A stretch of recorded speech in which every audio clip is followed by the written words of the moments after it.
ఏలూరు జిల్లా బుట్టాయిగూడెం మండలం దొరమామిడిలో జామియా మసీదులో పఠాన్ బాజీ ఖాన్ ఆధ్వర్యంలో నిర్వహించిన ఇఫ్తార్ ప్రార్థనల్లో పోలవరం ఎమ్మెల్యే చిరి బాలరాజ్ పాల్గొన్నారు.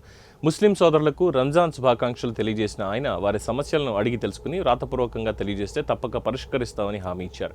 అదనంగా రంజాన్ కానుకగా ముస్లిం సోదరులకు 15,000 రూపాయల నగదు మరియు రంజాన్ తోఫా అందజేశారు.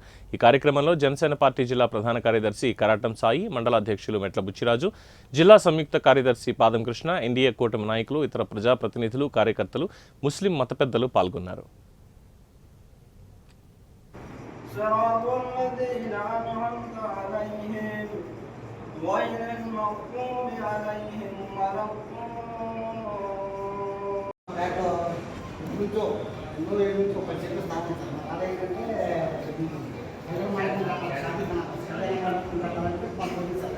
అయితే ఎన్నోసార్లు తిరిగేవాడిని నాకు వచ్చిన కదా మనం 300 ఇచ్చేసాం. అక్కడ ఇంకా ఆ కుర్చీ కూడా వాళ్ళకి అసలు గుర్తుగానే ఉంటుంది.